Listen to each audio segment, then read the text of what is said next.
I rise to make a number of short announcements under the heading Statements by Ministers, and it has to do with the impact of COVID-19 on our local labor market, as well as its impact in particular on the hospitality sector. And I also would want to touch on the matter of the severance payment claims that have been made to date. As you are aware, Mr. Speaker, the issue of the COVID-19 pandemic has left no one in the Federation unscathed, and it would have also, from the time we would have announced the first 2 cases on March 25th, 2020, would have put us in a situation where a decision would have been made to close our borders in the interest of preserving lives, as well as to control the spread of infection, etc. As a result of the border closures, one would have expected that if it was one sector that would have been affected most heavily, it would have been the tourism and allied services sector, especially given the significant contribution that the sector makes to our overall economy. Now, we would have also found ourselves in a situation where we would have gone into a state of emergency in which we are still under. And as a result of that, over several iterations since that state of emergency went in place, we would have been operating with a set of regulations, including but not limited to those meant for us as individuals to protect ourselves, protect others, and to save lives. These would include, of course, wearing of masks, which is now mandatory, social and physical distancing, and the practicing of proper hand hygiene. As a result of these business closures, we would have found ourselves, and I say we, meaning from the standpoint of the Department of Labor, since I now have the responsibility for that portfolio following the June 5th general elections, that we would have been confronted with the impact of the pandemic insofar as displacement among workers would be concerned. And as a result of that, from around March of 2020, a number of entities would have gone ahead and laid off their staff. Some of them include the St. Kitts Marriott, Royal St. Kitts Hotel, and the Park Hyatt, a number of manufacturing entities, etc. Within 12 weeks of the layoffs that would have taken place, according to the Protection of Employment Act, it also means that workers would then have been eligible to enter into a phase of being able to apply for severance payments. The severance payment fund regulations clearly state that after 12 weeks of an individual being laid off, several things can happen. One, that the employee receives a termination letter indicating that things have not turned around and we now have to part company. Or an alternative can take place whereby the employee is recalled for employment under whatever conditions may be necessary. And however, if that is the case, then employment will have to be guaranteed for that employee for at least 13 weeks going forward. Now, based on the number of claims that we are seeing being filed thus far, there are some just under 800 claims for severance payment that have been filed. Of that number, 309 of them are for Marriott employees. We have 112 that should be coming from the Park Hyatt, and of course just under 90 from the Royal St. Kitts Hotel. And over the course of the last week or so, we are expecting claims to be filed for some 400 workers from the Four Seasons Resort. In addition to these claims, there have also been claims made for the long service gratuity. Some 21 claims have been made thus far. And for purpose of public information, I should indicate that the long service gratuity would have started somewhere around 2014, and by the previous administration, to be exacted out of the same severance payment fund without due capitalization, and the eligible beneficiaries would have been, and still are, manufacturing workers and workers in the hotel and allied services sectors. Some of this data would have been presented at the Prime Minister's press conference by way of answers from journalists on Tuesday of this week, but it doesn't hurt to repeat the data. So if I can just go over, we have just under 800 claims that have been made. Of that number, the biggest portion has been from the Marriott group for 309 of those claims, and 21 claims have been made for the long service gratuity. I should also state at this point that an individual by law cannot apply for long service gratuity and still for severance pay, because both benefits are coming from the same fund. However, I should also add, Mr. Speaker, for the general information of the public, that over the past several weeks, the government would have engaged in a number of consultations with displaced workers in the hotel sector.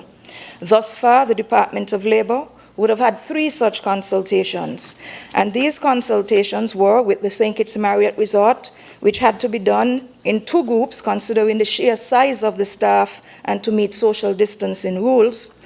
And those 2 meetings would have been held on the 14th of July, and it was an opportunity for workers at the Marriott to be given a voice, to hear their concerns, and for them to ask questions, because in that particular instance, they would have been written on or about the 23rd of March, indicating their layoff, and by the end of June, beginning of July, they would not have been subsequently written to or formally communicated with in any manner concerning their status. So this meeting, which was brokered by the Honorable Prime Minister and me, would have been done at our request and accommodated by the management of the Marriott to give those workers a voice to express their concerns. And then subsequently to that, a process had been put in place over the course of 3 or 4 days for them to come into the Department of Labor using the community center at Victoria Road for them to begin the process of filing their claims. Also, on the 14th of July, the Honorable Prime Minister and I would have met with the Royal St. Kitts Hotel staff at the request of the hotel management, which is different from the case with the Marriott. And that meeting was also amicably held. Similar concerns would have been raised, and it was an opportunity for the staff to express their concerns. And as I noted earlier, the total number of staff that would have been affected was just about maybe 88 or 89 members of staff in that particular instance. And then just yesterday, there was a meeting held at the Four Seasons Resort, and this meeting was the direct result of a written invitation that was sent to the Honorable Prime Minister and the Minister of Labor by Mrs. Yvette Thomas Henry, the Regional Vice President and General Manager. The letter was sent to us on the 22nd of July, requesting a meeting with the staff, because obviously she would have noted that prior discussions would have been held with the Marriott and I guess at the same time the Royal St. Kitts Hotel, and she wanted her staff to be equally able to avail themselves of a discussion with the Prime Minister and the Minister of Labor to discuss their own concerns. Now, I should at this juncture point out that the original meeting should have been held on the 29th of July, but this had to be cancelled because, as we may recall, that same day we would have been notified by NEMA about the pending impact of Tropical Storm Isaias. So that meeting was postponed and then held yesterday. And as noted in her letter, the intention of the meeting was to give the workers an opportunity to ask questions and to clarify any issues they have, considering the fact that a loss of an employment is obviously a point of anxiety, and as such it would then provide an opportunity to have questions asked. As a result of the nature of the meeting being requested, we would have been accompanied at that meeting by the Labor Commissioner, Ms. Shernell James. That meeting was a very amicable discussion, and it was beneficial to all concerned. We, as a government, would be willing to continue on that trend in terms of consultations with other workers around the length and breadth of the Federation, because we do recognize that COVID-19 is unlike any other exogenous impact on our people than before in living history. And as a result of that, we would want to be in a position to provide information about employment, economic impact, etc., and in terms of giving some measure of comfort as to the avenues of assistance that are available to displaced persons under this current dispensation. Before I close, Mr. Speaker, I should also indicate that yesterday a meeting was also held with the National Tripartite Committee on International Labor Standards. And for the benefit of the public, I should indicate that this tripartite body is made up of representation from labor administration, i.e. the Department of Labor, the private sector as workers' representatives, and also as employers' representatives rather, and also workers' representatives, better known to us as unions, who represent the interest of workers.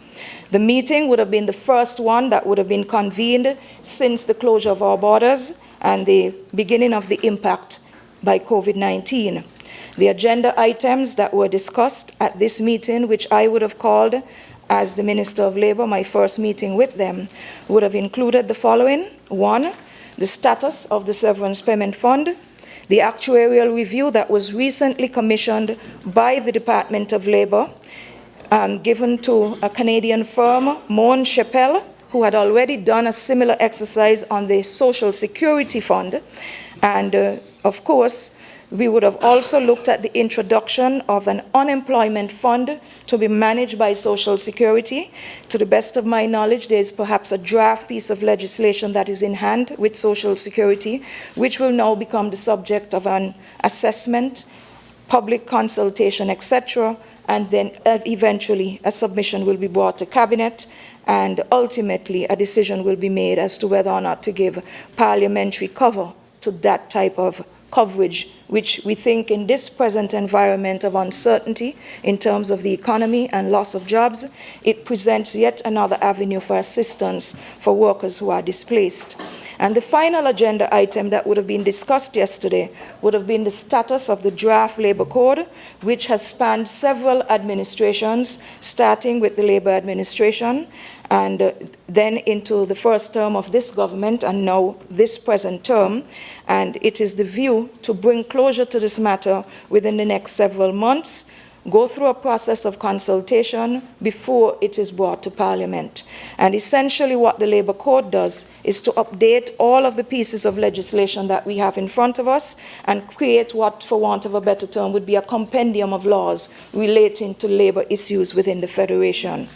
Another meeting of the Tripartite Committee is expected within the next 2 weeks, once we have the bulk of these documents in hand and can begin the process of deliberations on same, with the ultimate goal of presenting our findings to the Cabinet.